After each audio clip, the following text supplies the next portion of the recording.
What's going on, everybody? Matt Malatesta. We got some special guests. These are some of Houston area's finest high school players of the past. We got Leon O'Neal, of course, Ainias Smith, and of course, Ross Blacklock. All right, we got Fort Bend represented, Dulles, Elkins, Cy Springs. Yeah. All right, guys, y'all are here for a big weekend. Tell us about Heavenbound Christian League. Your folks and your family started it. Just walk me through what's the weekend about. For sure. Yeah. So, to give y'all a little background, I guess, the ACL Heavenbound Christian League started in 1999, before I was even born. And it was originally started in our backyard. And my dad had a vision to go ahead and basically bless the community and try to help kids get saved. And our way of doing that was through school and sports. So we used to try to go ahead and we used to host free camps and have the kids pull up, free food every day. It was crazy. And at the time, I wasn't there, of course, 1999. I'm born in 2001. But, man, it turned into something greater than that.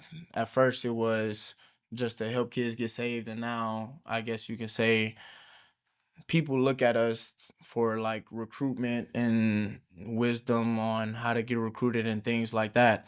And with the way the transfer portal is going now and NIL and stuff, which is crazy because my brother kind of played a role in that.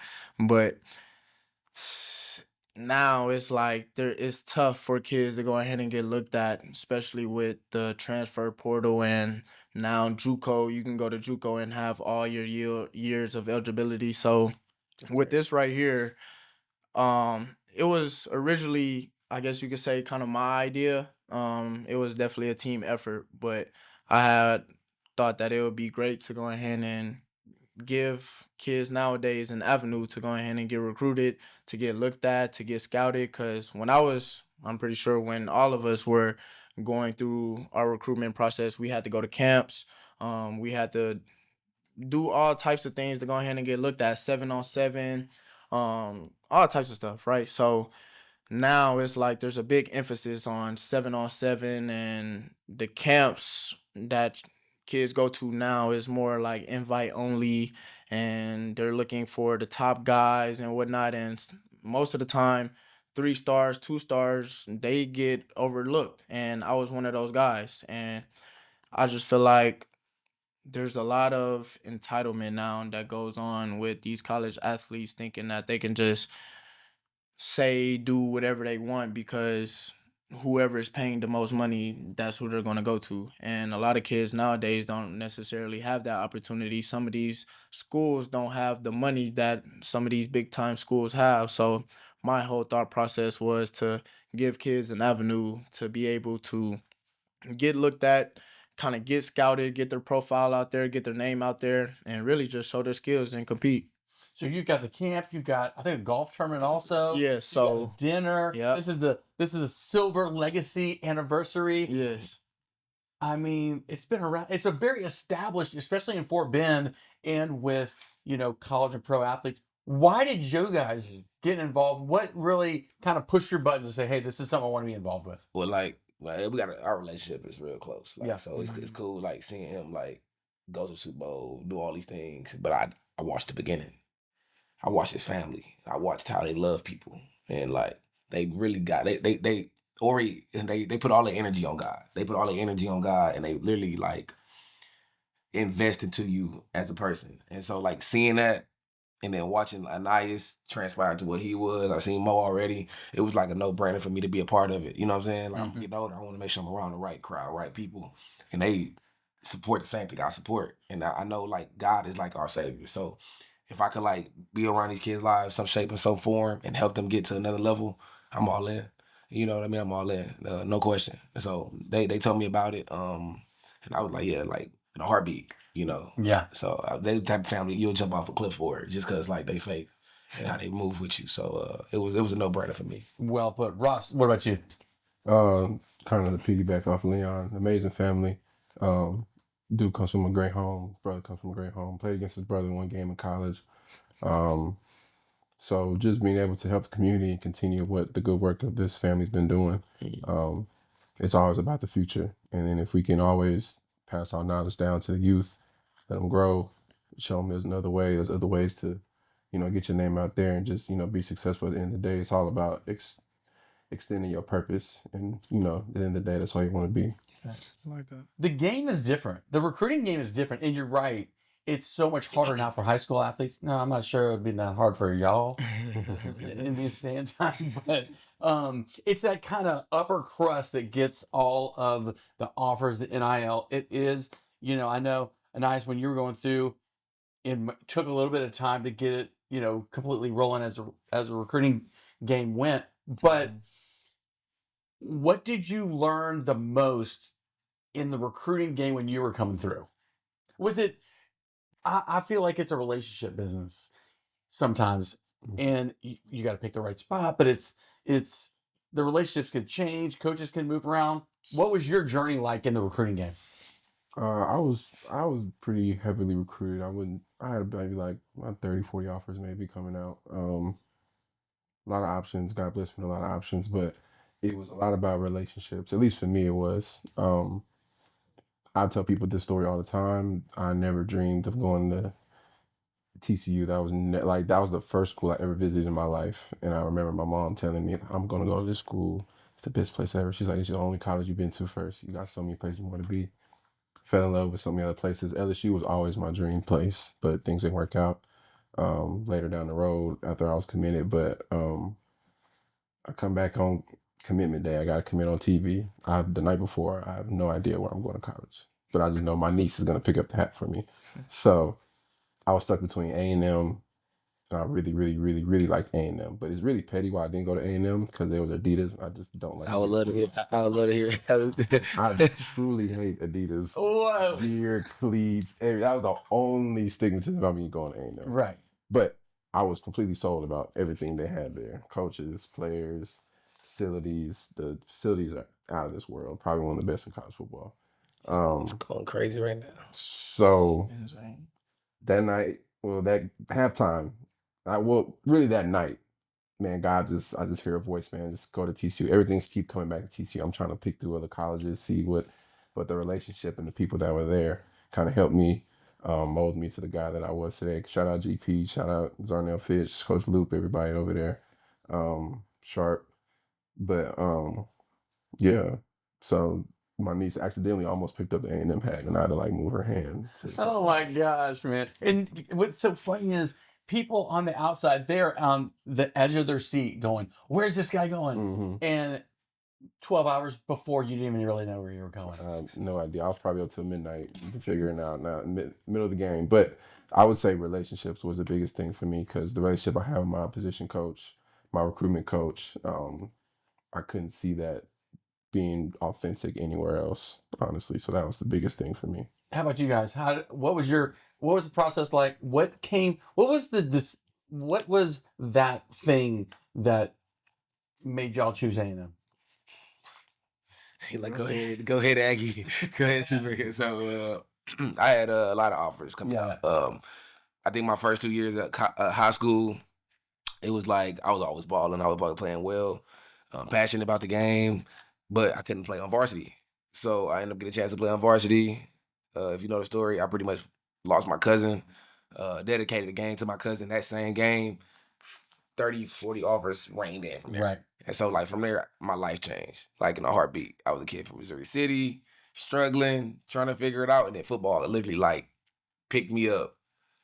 And from the people to the support. And, I think a big part of that was A&M. My coach was an Aggie. And, that man had my back, through thick and thin. Mm-hmm. And he's always, throw a little, shade on every other school. Right. I get it. So what made me pick A&M was just, I'm from here.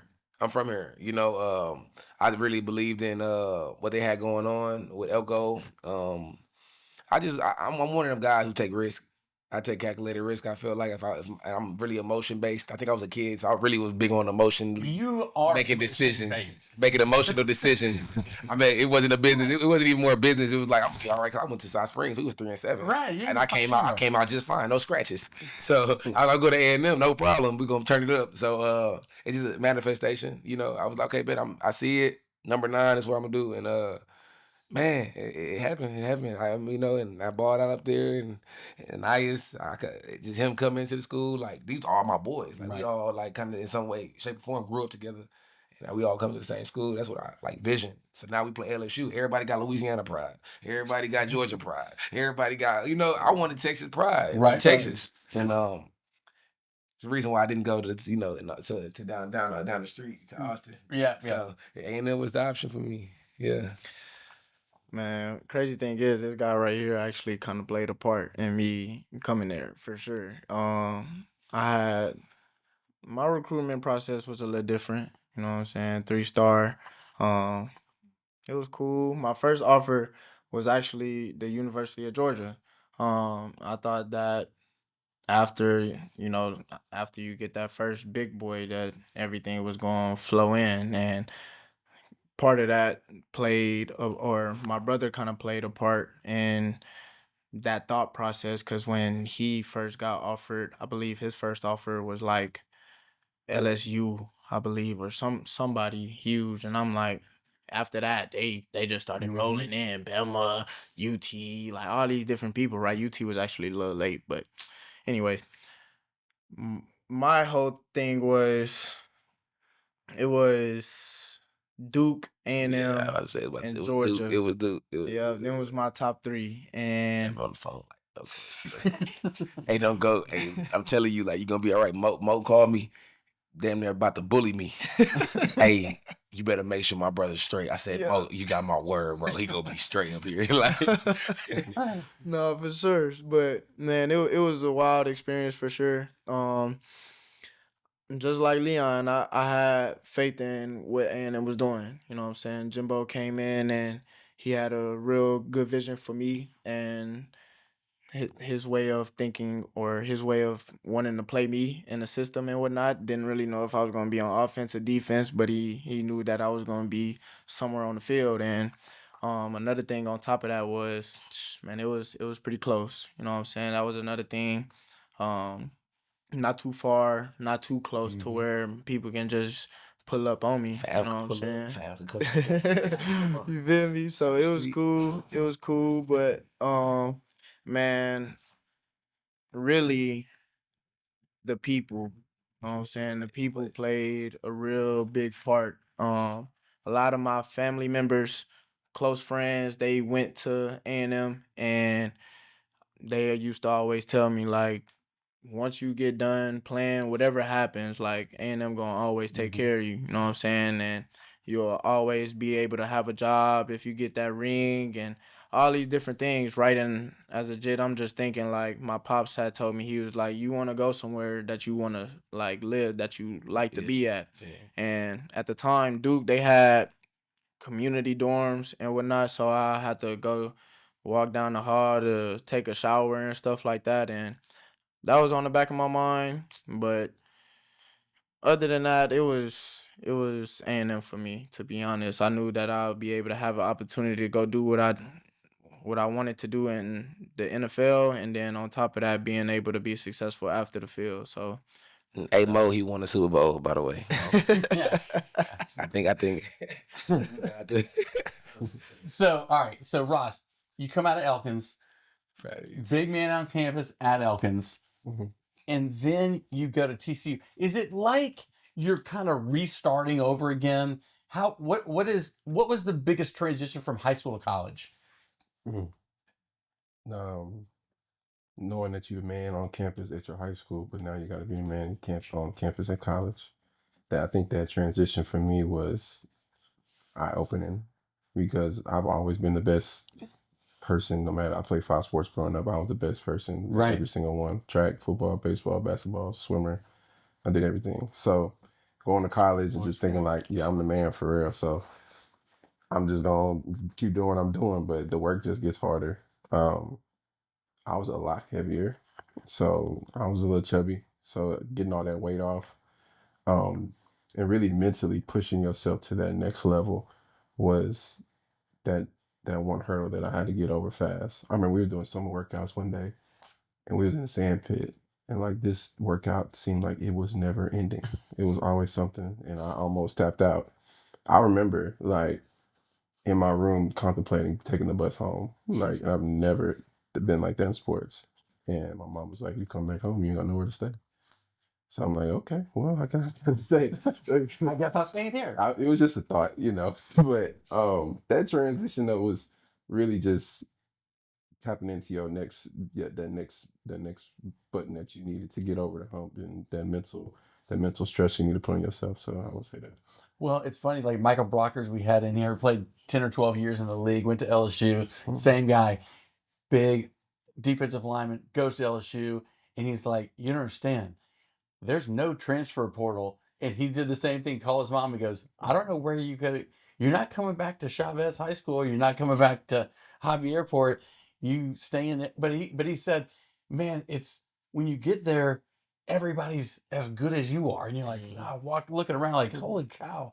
It is a transition mentally. Physically is hard, but the mental part I think is where kids can get kind of Yeah, tripped up yeah. in that transition. Yeah, honestly, you got to learn football. You gotta learn. Yeah, that's right. Yeah. You got that playbook, and if you don't know the playbook, you ain't playing. And then I would say Gary had the most interesting playbook. Like the call sheet was ridiculous. You would look on their pad and be like, okay, what the hell? Like everything is just so small and it's like it's like 12 columns and like 12 rows down. So he's like P5. You're like, okay. Let me look. Yeah. All right, cool. But it's just learning football because most guys are just so good in high school. They'll just throw them out there and Yeah, it just make plays. impossible. All of y'all, we all been in that situation. You seen our Yep. our huddle. Oh yeah. Like you just running through people. So it's like now it's like you can't do that. So Mm-hmm. I think just learning football, actual football schematics, that was the biggest transition for me. What was the biggest for you? You're away from home. Yeah. You're on your own. Yeah. Yeah, I mean, you and 50,000.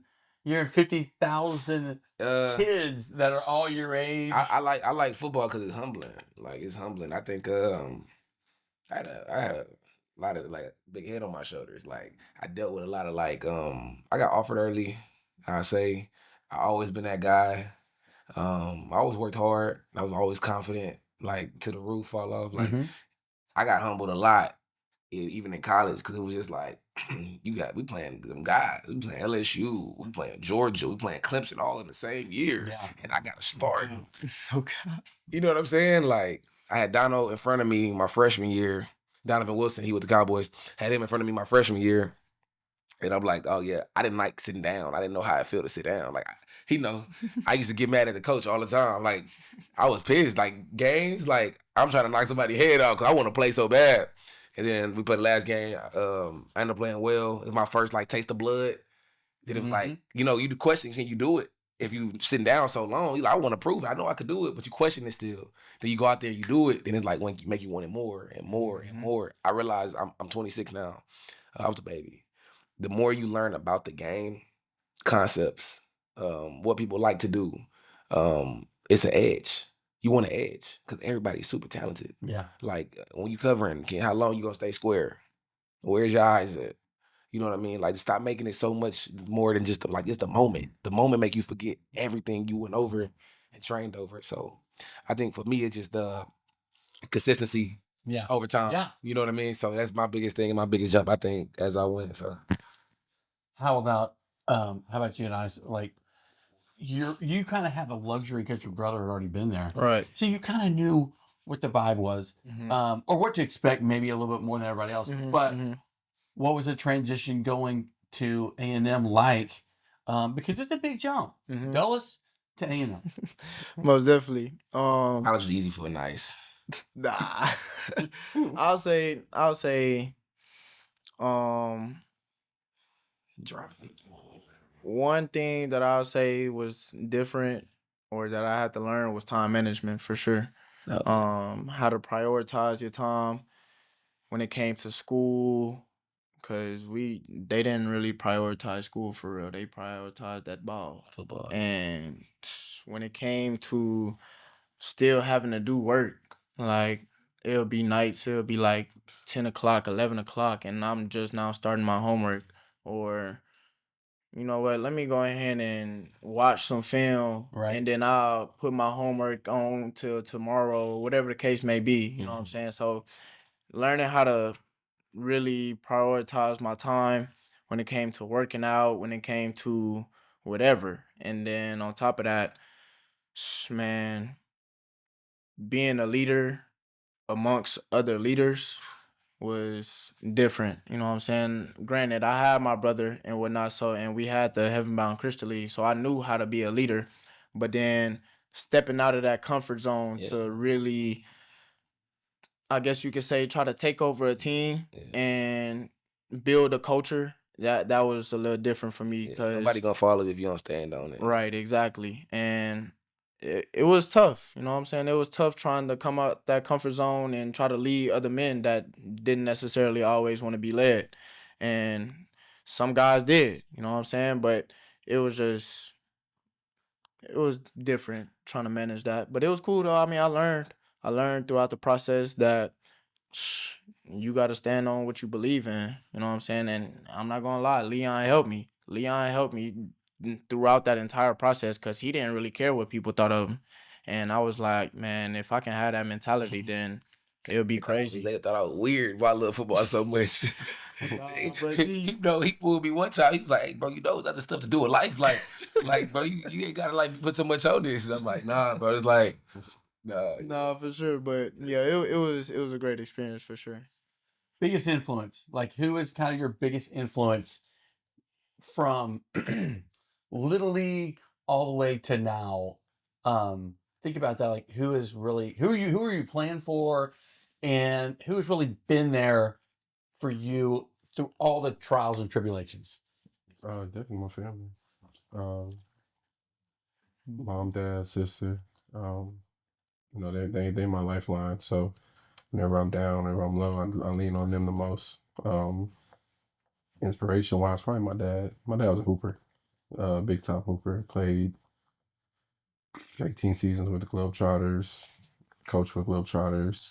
That's crazy work. So you First African American basketball player on scholarship, University of Texas. That's So crazy. he done been through the jungle, he been through the journey. So anytime I think of anything that's remotely hard or impossible for to do, I always think of him in the back of my mind because what he went through and the hurdles and the obstacles that he took to get people like us, colored people like us, to be in sports. You know, I tip my hat off to him all the time. So he's my definitely inspiration when it comes to sports. Mom, she did gym. I guess that's a sport. Oh, it's a sport, That's a for sport. sure. It's a sport. I'll give you that for sure. But mom's she's a businesswoman. She works hard. She's always owned her own stuff, had her own businesses, did her own stuff. So you know, I give all the credit to them for helping me just mold me to the person that I am. So Who's that first text when something bad happened, or who's the first text when something great's happening? Mama. Yeah. Mama. I ain't gonna lie, it's like my heartbeat. It's really like touching to talk about stuff like this because like she hold me down. Like this dream ain't easy to chase. It's a 1% dream. We talking about the impossible here. Like it's not easy to wake up every single day and still believe in yourself. It's not easy. But like when you got a support system like your mama, she always there. You know, pops too. My dad, I was in Missouri City. I was struggling as a young man. That's why doing these camps and doing all these things really mattered to me because when I was young, this was my out. Mm-hmm. It's just the truth. It was my out. So that's why I invested so much in it because I was always scared to go back. I didn't know what back there had for me, and from the view that I had, it didn't have nothing good for me because life looked beautiful over here. So that's all I want. And my dad showed me that. I moved with him to Cypress, Texas, because I didn't live with him with my mom in Missouri City. So them two, they played such a big part in where I'm at right now and where I'm still going every single day. But yeah, my mom, my dad, and I think I listen to a lot of like seminars and motivational quotes, and I have to stay positive and like listen to Kobe Bryant, listen to the winners of the world. and how their mindset is, listening to different religious quotes and stuff like that, leading by the Bible, trying to suffering is endurance, because you wonder why you hurting. Like, why do I hurt? Why do I go through pain? What is this for? Like, and you start realizing like it's flowers in the end. You get your fruits in the end. You know what I'm saying? Dude, Leon is deep. Yeah. So Man, always. yeah. So Wow. That's Yeah. elite for sure. yeah. But I mean, he hit on a great point, man. Because for me, it was definitely my family for sure. You know what I'm saying? My mom's, my dad, my brother, and my brother is probably my biggest inspiration for sure. And just seeing the things that he did, I always wanted to be just like him. You know what I'm saying? So for me, it was definitely that boy Mo Smith. I know you watching, God, but for him to do what he did to fight the biggest battle that nobody was willing to do. You know what I'm saying? Believing in himself. And man, my parents, they instilled Christ into me at a very young age. So I'm very thankful for them and very thankful to God for the part that he played in their lives. You know what I'm saying? But man, my dad, he's fought a lot of spiritual battles, and for him to be where he is now, for him to get us to where we have gotten, just says everything. And I always want to make sure that he's proud, make sure that I'm doing everything to benefit our family and the kingdom of God, number one. But man, on top of that, man, my mom, she's very strong, independent, hardworking, like every attribute Such an that you awesome can person. think of, that's her. You know what I'm saying? And she's a follower of Christ. She instilled discipline in me. Same thing with my dad, though, big time. And man, anything that I can do to be able to give back, first off, forget all that. The way that they give back is insane. I'm talking about insane. Like, I didn't, I guess you could say they didn't kick me out of my own room to let other people stay in there. I don't know if y'all remember Big Kendall. Oh my goodness, Big Kendall used to stay in our house. Like, and that's what I'm saying. Not even just like people staying in our house, but like just the amount that they give and give and give. Like the time that they give, the efforts that they give, the money that they give, like all types of stuff. And when they not having it, they always just seem to make it happen. And that's exactly how I'm trying to be. So whatever I got to do to go ahead and be successful, I'm gonna do it. I mean, y'all got some great. Yeah, I mean, the role models are huge. I mean, they really kind of, you just fall back to them when there's crisis or anything like that. What about biggest venue? Biggest what was the best place you've ever played where you're like, dude, I am here. I have made it. Side note, dude, Kendall, probably dude was a walking bull. Bro, Kendall That was was the most humongous. massive human being I've ever seen in my life. Bro, real life Hulk. Like, you Like can really, like, walking that's around. the Black Hulk for real. Like, For real. he's strong. Anyway, Uh, I forgot all For about him. real. Biggest venue, biggest game. Yes. I'm not gonna lie. I was hurt this year, 2018. We played Ohio State and in Jerry's World. I can just hear on the TV how loud that place is. But if I was there, I would say that. But I was at home, unfortunately. right. But I say maybe my first SEC game against Arkansas, and we whooped them in their house. So I would guess I'll say that game because it Yeah. was so hot, or maybe like the Big 12 championship, but we got killed. So really, college is a blur. Like NFL is where the best games are. Really? Yeah, best place to ever play football, Minnesota Vikings. Word. Wow. Best place ever. That's Okay. nothing can compare to that. I heard they was turned. Oh, Yeah, I know. I'm gonna say Cowfield. I don't even know. Well, outside of Cottonfield, a road game where you're just like, you're just getting heat the whole time. Oh, LSU. For sure. Oh my God. oh yeah. Oh, I remember it vividly, bro. Hey, like I have nightmares, bro. Like 50 to 7. Nothing was going right. bro. Joe Burrow, Jamar Chase, Justin Jefferson. I'm looking at Coach Bailey like I'm trying like it was one of them days. And then the fans making you feel it. That's what, bro. And like they got a mouthpiece. Like them fans got a mouthpiece. If you know anything about somebody from Louisiana, they got a mouthpiece. They going in. And if you don't give them no type of if you give them your attention, you get a reaction. For the rest of the game. Over with, they own you. They own you. Nine. You like that you getting do? You like going crazy. Like y'all should have seen the next year we had to go play LSU at A&M. When I tell you it was like personal. Jumping. Like, I've never been so personal in my life. Like I didn't care about the quarterback situation. I'm glad Joe Burrow was gone, but like it was personal. I'm in the locker room telling the team before the game, like, I don't care what we got to do. Okay. We better walk out of here with a dub because I'd never forget that 50-7 loss. Like, what is your best road experience? Man, my best road experience, I ain't gonna lie. I'll probably have to say freshman year, Clemson. We lost that game, but that was my first game ever in college. And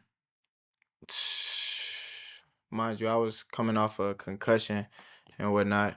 But they had threw me in freshman year, mind you. Y'all don't even know, I'm wearing number 22 at the time. They threw me in that slot, and I had Isaiah Rodgers guarding me or whatever. First off, they walk in, turn. It was turned.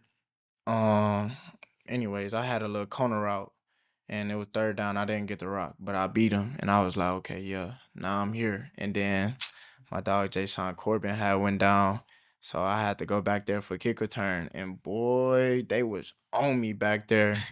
They was on me. I'm like, ooh. Mind you, though, I'm glad that the kicker sailed it over my head, so I ain't had to do nothing, but I felt it then for sure. And then it's real. For real. And then I'll say another place, probably Georgia.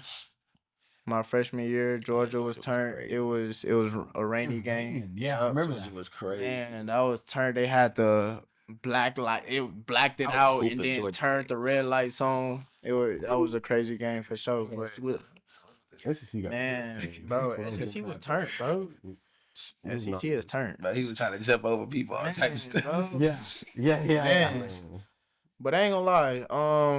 Best experience, probably the Super Bowl. I ain't gonna lie. It was turned for sure. But I don't know though, cause there ain't nothing like playing in Kyle Field. Bama game, oh my gosh. That's number one for sure. When we played Bama. Field goal? And when I oh my God. Yes. Like I'm talking about football heaven. You feel like you won the Super Bowl, right? You thought you won something. You was like, it was Nick Saban, man. Like you was like, and we've been taking the whooping for years. Like, and I was rooting for y'all for sure. Oh man, that felt so good. A-Chain taking it back to the crib. Man. Like it was a lot of good things going on. Calzada coming out of nowhere. I'm on the sideline like, hey, exactly. I don't know what got in the boy. He been nice. He was still young. I'm not gonna. Facts. Say that he was young. Facts. I'm real. He's a dog. He's balling right now. I'm saying like at the time he young and he trying to get a feel for everything. And for him to come in that game after we just lost two games, I'm talking about hooped. Man. Like hoop. Boys hitting dance moves to the end zone. We getting fumble recoveries. Like we sacking the quarterback. I'm like, oh yeah. We hitting the receivers. Like we talking about we trying to spank them. Like me and Damati. AJ, it was a good day. For sure. It was a good day. I don't think, and I'm an LSU person, like deep. I have never won a game in Kyle Field. I was at the 7 overtime game, lost.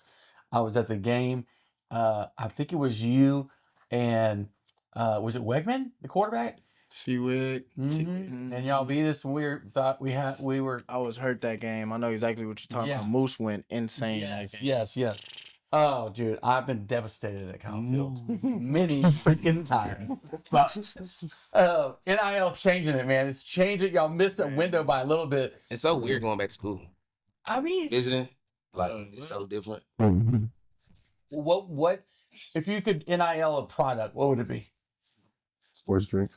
Sports drinks. Okay. Coffee Coffee. I don't know. I ain't never thought of that. or a pillow or something. If I could like create my own, You could. I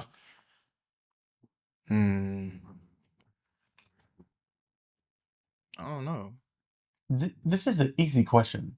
It would be like Nike, not Adidas for you, of course. Are you saying if we can get an NIL deal? Yeah. If you had an idea when you were in college, who would you want to rep? Oh man. Gatorade. Gatorade, sports drinky. No, I want to change my answer. Okay.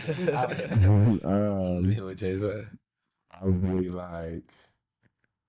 I don't know, maybe like a sportswear or something. Yeah. I'll do that for sure. Lulu, give me some Lulu or something.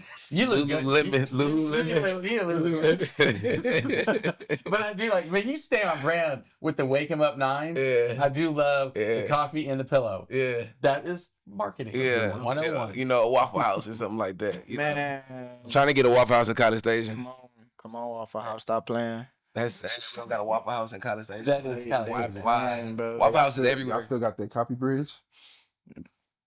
Mm-mm. Burger. That's the only reason why I really almost went to A&M. There's this place called Copy Bridge. It's a burger joint. Probably the best burger I've had in my life. What? Yeah. I can still taste it to this day. I never had that. Was that like 8 years ago? 7 years ago? It was like 2015, 2016. 10 It's years like ago. It's right by the stadium, like 5-10 minutes. You go to A&M now, you see robots flying in the air and all types of stuff going on. I ain't never heard of it though. For real? Yeah, bro. Boy, that was the best burger I ever had in my life. What's y'all's That's cheat crazy. day? When y'all got a day off, Ooh. what's your cheat day menu? I'm either going burger or Jamaican food. Yes. Jamaican food for a cheat day? Yeah, I get down. Yeah. Oxtail. You know something. Then. Oh, yeah, you know something. Okay. You know I'm Jamaican on my dad's side. You know. Clarence, you know. Shabba. A lot of patties. Okay. Okay, meat pies. Meat pie, yeah, you feel me? All Trying to that. think. For sure. Go ahead, Lee. It's a place called Joy Love Burger, and it got my heart. I don't know if you've ever been there. Y'all get a chance to go type when y'all get in Houston. Type in Joy Love Burger. It's like 3, I think, locations. Phenomenal, and it's quick and easy. You know, you want For a sure. big burger. It's like size of your like 2 palms. Can't even palm it. Oh, word. Oh yeah, Yeah. it's crazy. See, for me, I'll probably have to say Tornado Burger. If you know, you know. Yeah, chili. Tornado burgers, dude. If you know, you know. That Tornado Burger goes stupid right on 1092. Not able to play with him. Get you a burger, get you a Philly. Nah, for sure. Crazy. Triple meat. Pause. But yeah. What the Super Bowl going through that season last year, and I mean, you got some dudes on that team, and the biggest dude is from Channelview High School. Yep. I'm like, what the hell? He made it, Mhm. and that guy is a grinder. Nah, for sure. Nah, for sure. Grinder. Most definitely.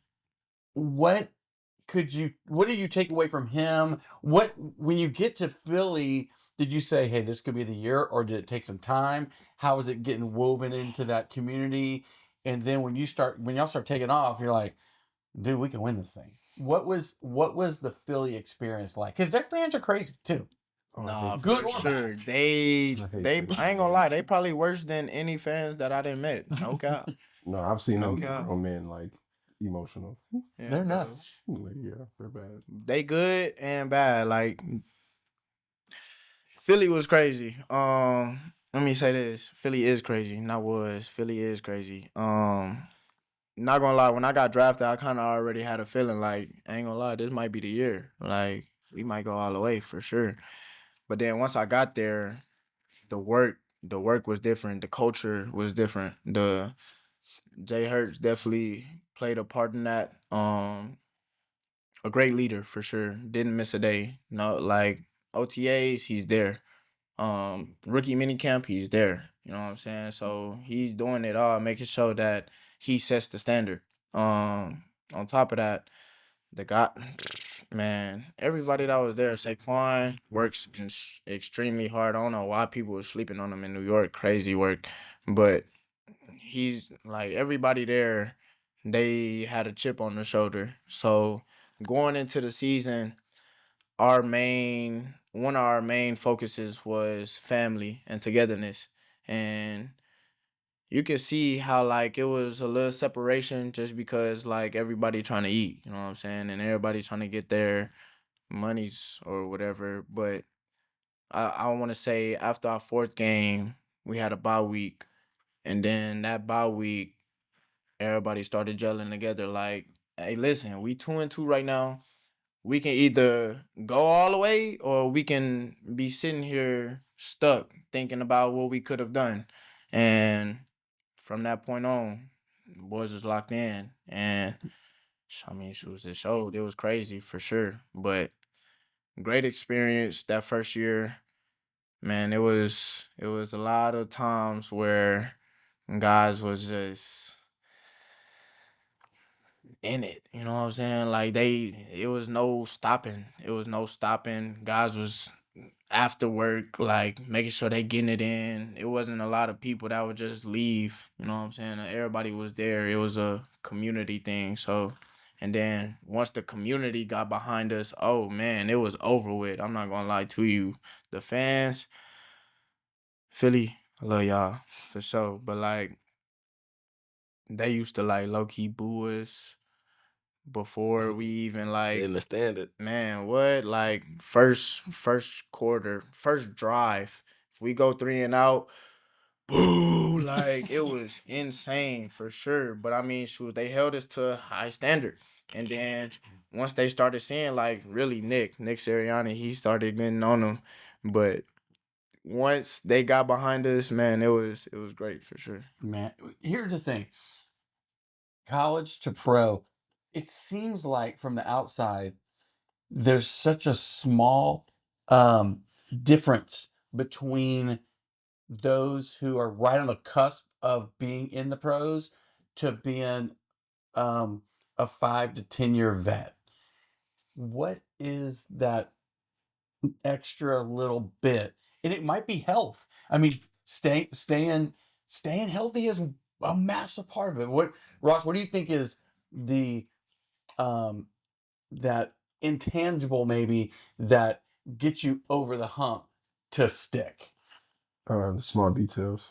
Um, Small details that turn into big details if you don't take care of them while they're small. Mm-hmm. The little mistakes turn to big mistakes. Recovery is like so overlooked in this sport because, especially in my position, y'all don't get hit every play. Y'all don't do hitting every play. I got to hit somebody every single snap for 3 hours straight, and most of the time that human weighs over 300 some pounds, and it might be two of them. So I have to get a lot of treatment on my body. So I think just staying on top of that, staying on your playbook, small details can kind of set you over the hump and really keep you playing for a very, very long time. And just understanding the game, understanding who's on the field with you, understanding um, the skill set of everybody's position and responsibility. Don't try to do more than one thing. Just do your 111. It's 11 guys on the field. Do your one job. You know what I'm saying? So I would say that. Yeah, how about you? Um, I've been through a lot in my career, just learning and still gravitating Right. to everything. Cause like, my story was like, went to the 49ers 2 days before Green Bay, backpedal break, tear growing. NFL career done. Right? That's what it felt like. So, I ain't gonna lie, like being at home and no team works, nobody telling you get up.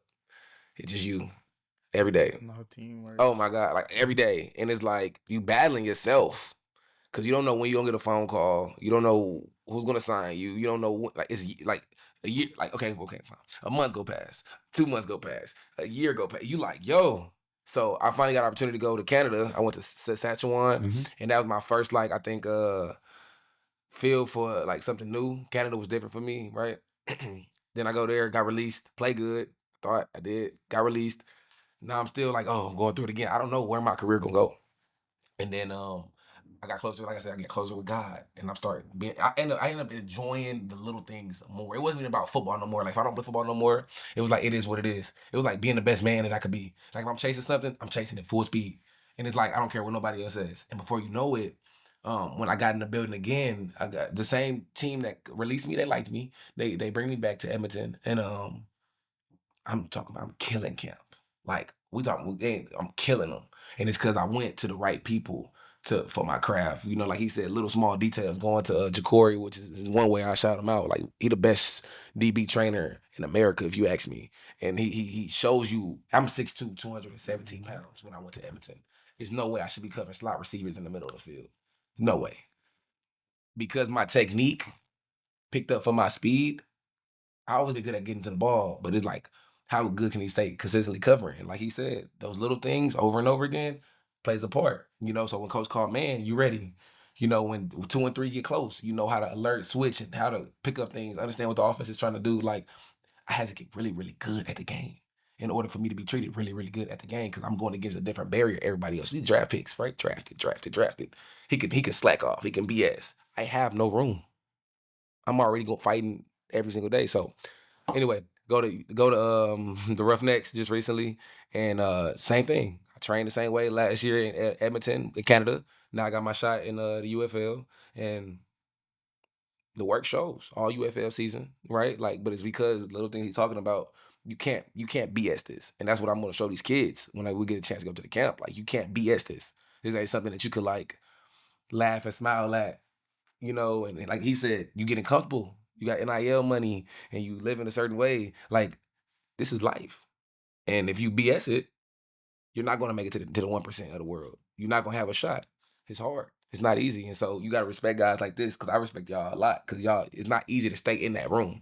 You dealing with stuff every single day in the building that, you know, that the world don't know. And you got to like keep going and still be a professional, know how to talk to people, know how to treat people. And when you go out there, you got to perform. Period.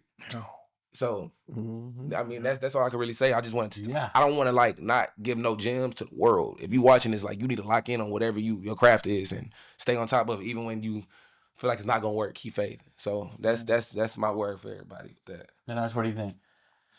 Man, they said it. I ain't gonna lie. The details are in the script of being successful for sure. And if you look at all the greats, right? The way I look at it, there's like 3 different types of people. You got your vets, right, that got signed or whatever, and they getting paid all this money or whatever. But them guys, those are the ones that like have very high intentions on their details. Like, they are very intentional on the things that they do. Let's just look at Jalen Hurts. And Jay say he wake up around like 4:40, like everything is scheduled. You know what I'm saying? Very detailed plant, man. All of that, right? Then you got free agents that stay in the league for like 12 years somehow. You know what I'm saying? They bouncing around, but they sticking. And what I've seen from those type of guys, man, special teams plays a big part in the game, but It's everything. Yeah. when it comes to their craft, and Lee kind of said it, like, don't get comfortable. You know what I'm saying? Those type of guys that I've realized, they're never comfortable at all. Like, they're always chasing after somebody, after something. You know what I'm saying? So there's a different drive when it comes to that, and there's a different drive when it comes to those vets that are paid and whatnot also, because they know that somebody is chasing them. You know what I'm saying? And then let's look at guys like me, rooks and whatnot, that just came in. The people that I've seen stay, that were like in my place or whatever, and now they're like 4th, 5th year and whatnot, trying to get their second contract. Man, it's a different hunger. It's a different hunger that these guys have, you know what I'm saying, that you have to have in order to be able to get what you want. And let's just say this, there's a balance, right? There's a balance that everybody has, that you have to have. You're not able to get too high. You're not able to stay too low. You got to be right there in the middle. And that's, I feel like, what plays a big part in guys sticking around. Because when you come into work, it don't matter what happened right here, or it don't matter what you trying to go get. You got to be right here and work, and you gonna have to do your job. And the guys that stick do their job. Over and over and over and over. They do their job, and they make sure that they're going to do their job the right way. So, I mean, details, discipline is a big part. I feel like that's the biggest thing. You know what I'm saying? Because there's going to be days when you don't want to go to work, or when you just had a long night, or whatever the case may be. You know what I'm saying? Like, I don't have long nights. But if I do have a long night, it's because I'm working. You know what I'm saying? Because I'm disciplined in my craft, and that's what I'm saying. Like, the discipline area of getting what it is that you want, I feel like that plays the biggest part for sure. Biggest freak y'all have played against. Individual. Biggest freak. Like, maybe it's an offensive lineman for you. Like, who is that? Like, wow, this guy, my opposition is really, really good. OU line, offensive line, my senior year, when Jalen was there. I want to let everybody know on camera, I stopped Jalen on that 4th and 1. It was clear as day on film. But we ain't gonna talk. We ain't gonna go too deep into this. Everybody know. But they had who's that who's that center from Chiefs right now? Yeah, they were loaded on that offensive line. Orlando Brown, some other guys, but them two for sure. Yeah, there's a few of the guys. I forgot their names, but that whole O-line playing OU just irritated my soul every time. So I would say those guys for sure. How about for you? Oh man, Jalen Waddle was like just going against him. I don't know what it was weird because like he still was doing it in college. Like we played 7-on-7 together. We all did. We played 7-on-7 together. So Jalen Waddle for the offense. He caught like a hitch, like for 1 yard. I'm telling you, all you gotta do is touch the man one. Like all you gotta do is he's down. Nobody could put a finger on him. So I never forget when we end up playing against Bama. I think what year was that? It was my first year. Yeah, we was at the crib, and Damani was talking so much shit. He was talking so much smack. I was talking smack, but Damani was taking it up a notch with J Dub, and like I never forget, J Dub was like, "All right, watch this. Bro ran a dig and go. Nah, yeah, you talking about my second year, your third year. Yo, my gosh. Yo, he ran a dig and go, and like. That was it. Oh man, I never forget the fans getting loud. I was just looking at the money. The ball even was in the air. They already knew. Everybody. I'm looking at D Rich like, bro, why you like what you was doing, bro? Like, why you got him started? Like, man. But no, I think he a freak. That's probably the freakiest like athlete I didn't win against. Like, just toe to toe, head to head. It's just he's slippery. He one of them guys you got to just keep watching, like looking for. You know what I'm saying? Like, there's a few guys we went to a lot of guys. Mm-hmm. Justin Jefferson, Jamar Chase. All the guys y'all see in the NFL balling right now were the same guys that I was like, yo, like, we need to answer for them. Yeah, Waddle was another Houston guy. Joe Mixon, Samagre P. Ryan, Nick Chubb. I had Nick Chubb. Who was the other running back from Georgia? Sony. Oh, Sony Michelle. Sony Michelle. Nick Chubb. Oh my God. Get out of here. Nothing. Crazy. It don't make it better that they had Georgia and they got one of the best O lines. Like, yeah. Come on, bro. It was. Yeah, that was crazy work. What about defense? What about DBs that you hated to go against, or you just like respect on this guy? Yeah, I had to give my credit to Pat Surtain for sure. Pat was nice. He was patient for sure. I mean, look, he's one of them ones now. I played up against him my freshman year, and they threw me out there against Bama freshman year. You feel me? So it was cool. But yeah, Pat was a dog for sure. And then another dude who actually played on that team, Josh Jobe. Jobe is nice. He's still bouncing around right now. I think he is still with Seattle right now. But Jobe was nice. He held a lot, but he was smooth for sure. And then we ended up being on the same team with the Eagles. So and that's who not holding you, bro. Every DB gonna hold you, bro. Like, I'm gonna be honest with you. Like, you're not, like, these paws are definitely gonna be put on you, bro. You're not finna just be, yeah. No, Well, all right. Last question.